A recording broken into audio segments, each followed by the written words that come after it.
So, eto mga sangkay, tingnan po natin itong video ni Marcoleta na tila baga namamaalam na.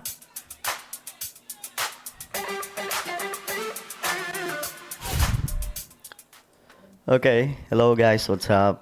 Ako muli ito nagbabalik. I hope na ayos po tayo dyan, no? At ito, magkikwentuhan tayo ngayon mga sangkay patungkol po dito kay Rodante Marcoleta kasi nag-upload po siya ng video. At napanood ko siya ng medyo buo, pero yung kalahati hindi. Pero, ayun nga po, ang feeling ko, namamaalam na po siya. Mukhang may mangyayari. Okay, pag-usapan po natin ito. Bago tayo magpatuloy, sa mga hindi pa po dyan nakakapag-subscribe sa ating YouTube channel, makikita nyo po yung subscribe button sa baba ng video na to. I-click nyo lamang po yung subscribe, i-click ang bell, at i-click nyo po yung all. Sa mga nanonood po sa Facebook, i-follow nyo po yung ating Facebook page. Alright guys, so, ito po ang nakita nating video. So kung titingnan po natin si Marcoleta, medyo malungkot po dito mga sangkay. 'Di ba nga po kahapon hindi rin natuloy yung Blue Ribbon hearing. And I don't know why. So baka dito i-reveal ni Marcoleta mga sangkay. Ngayon ito panoorin po natin, okay? Chill, relax, enjoy. Magandang gabi po sa inyong lahat mga kababayan. Ngayong araw ay narinig po ninyo ang pagpapahayag at mga deklarasyon at testimonya ng mga dating sundalo na nagpasya na magkatipon-tipon. Alam niyo, may mga nagsasabi mga sanggay na itong mga sundalo daw po na ngayon ay naghahayag ng about sa mga maleta na hinahatid sa mga politician ay nagtitrigger lang daw para mabadrip ang militar. Kasi ang chance po daw, for me, I believe din mga sangkay, no? Ang pinaka-chance na mapabagsak, na ma-destabilize ang isang administration, it's when the military takeovers. Pag nag-take over ang military, mga sangkay, yari ang gobyerno. Ganun lang po yun, mga sangkay. Panahon po ni Ferdinand E. Marcos, though yung majority ng militar nasa kanya pa rin. No, pero may dalawa kasing opisyal na matataas ang kumalas. Si Enrile at si Ramos. No? Kaya may mga military noon na sumunod din po. So ito ngayon mga sangkay, parang ang ginagawa nila is matrigger daw yung military nang sa ganun ang militar gumawa ng hakbang para kalabanin ang gobyerno. Pero sabi pa nga po ni Lacson, matatalino na daw po ngayon ng militar, hindi na daw po sila magpapadala sa ganyan. So parang sinasabi po niya na nung panahon nila mga hindi matatalino ang militar kasi sumasali sa mga kudita. Pero ayun na nga po, itong tinutukoy ni Marcoleta ay patungkol po sa mga military na nagsalita kahapon sa kanilang pinaka-press con. Kaninang umaga at natapos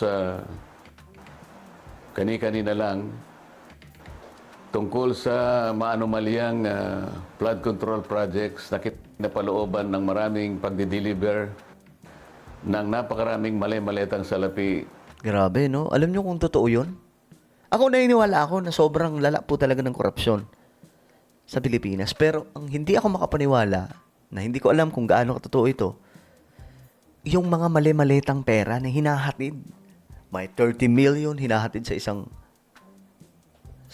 senador o kaya kongresista. So mga sangkay, medyo malalim no? Mali-maleta, usapang mali-maleta po itong pera. Pambira, sarap buhay ng mga politician, no? Pero ako, mga sangkay, ako, for me lang, this is my opinion, na para malaman po talaga kung totoo yung kanilang sinasabi, imbestigahan na malaliman yan. Hindi yung baliwalain. Kasi pag binaliwala yan, ibig sabihin, may tinatago. Ako gusto kong malaman ng totoo kasi sabi ko nga, kagaya ni PBBM, gusto niyang malaman ang lalim ng korupsyon sa Pilipinas. No? At though, thankful tayo kasi si PBBM, talagang first time po na may nagbunyag ng ganong kalalim, systematic na korupsyon sa ating bansa. Sa iba't ibang mga tao at opisyalis ng ating bansa. Yan po ang sinasalamin sana, mga kababayan, ng dapat na nangyari na inakala naming huling pagdinig sana ng opisyal na Blue Ribbon Committee na aming sinet noong June 11, 2026. Hindi nga po natuloy yun, mga kababayan, dahil nung matunugan ng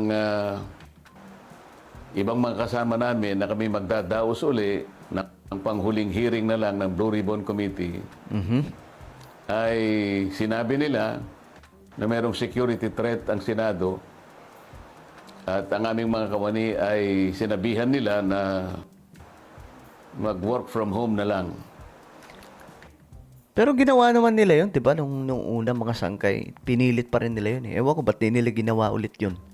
Kasi ganun din ang ginawa noon eh. Nung umupo si Gatchalian, pinilit pa rin po ni Cayetano na magkaroon ng hearing.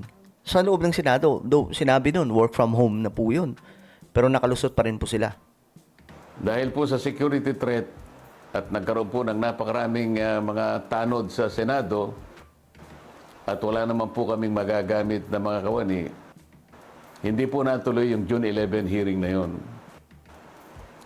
At dahil doon ay nagpasya ang mga kumukup-kup doon sa 18 at higit pang mga dating sundalo na maggawa na lang ng papapahayag na ginawa nga nila sa araw na ito.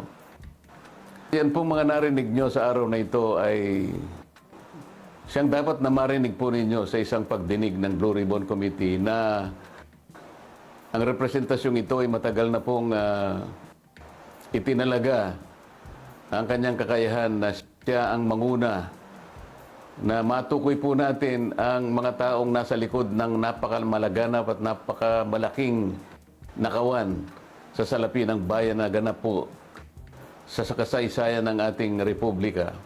Yung matagal nang nangyayari yan. Hindi lang ngayon, mga sangkay. Matagal na pong kalakaran yan. Ang dahil po dyan ay marami po ang nagkaroon ng galit sa inyong lingkod at ako po ay kinasuhan nga ng kahit mga imbentong mga kaso. Okay, yan na. Yan tinutukoy niya. Yung mga kaso daw niya is invento lang. At maaari pong isang araw, hindi po natin alam kung ngayon o bukas, sa makalawa, ay iahain po sa akin ang warrant of arrest. Okay. Eto na. So, dito mga sangkay isiniwalat na po niya na anumang oras ay pwede po siyang damputin ng mga pulis dahil nga daw po sa imbentong kaso. Sabi po niya, mga sangkay. Upang ako po ay arestuhin, upang hindi ko na maipagpatuloy ang aking gustong mangyari na matukoy po natin ang mga may kagagawan ng lahat ng ito at mapanagot natin sila. Okay, so yun daw po ang reason, no? Bakit daw po siya ipapadampot? Bakit siya kinasuhan? Kasi nga po, mga sangkay, dahil daw po sa kanyang trabaho na pag-ungkat sa mga mastermind di umano dito sa flood control corruption. Ayon kay Marcoleta. Pero wag po kayong mag-alala kahit ako po ay kanilang maaresto, Okay, ito na. Ito na yung pamamaalam ni Marcoleta, mga sangkay. maipakulong. Kagaya na po ng sinasabi ko, ay hindi po tayo titigil hanggat hindi po natin natutukoy ang mga taong ito dahil kayo po talaga ang dapat pagsilbihan namin. Interes po ninyo ito. Huwag kayong mawawalan ng loob at huwag kayong mawawalan ng pag-asa. Pansamantala lang naman siguro hindi tayo magkikita ng harapan. Ngunit, dahil po sa ating pakikipaglaban, alang po sa interes ng ating bansa, ay kailangan tayong magkaisa. Sa tulong po ng Panginoon Diyos, magtatagumpay din po tayo. Mabuhay po kayong lahat at sana'y araw-araw ang diwa ng ating pagkakaisa ay huwag pong mawala sa bawat isa sa atin. Salamat po sa inyong lahat. Okay. So yan yung mensahe niya, mga sangkay, na tila baga namamaalam na po sa kanya mga taga-suporta dahil at any moment, posible daw po siyang ikulong. Sa video na to, mayroon pong 4.8 million na nakapanood sa buong bansa. I'm sure, puro Pilipino yan. No? At, ewan ko, ano ang inyong paniniwala dito? Sa tingin nyo ba, mga sangkay? Yun talaga yung reason. Kaya siya ipapakulong. Dahil po sa kanyang pag-ungkat dito sa mga sinasabing patungkol sa flood control, corruption, mga matataas sa politikong binabanggaan nila ngayon. Ano po ang inyong opinion tungkol dyan? Comment down below. Alright, so, meron tayong YouTube channel. Ito po ay Sangkay Revelation. Hanapin nyo po ito sa YouTube ngayon din. Kapag nakita nyo na, i-click nyo po yung subscribe, i-click ang bell, at i-click nyo po yung all. Ako na po ay magpapaalam. Mag-iingat pong lahat. God bless everyone.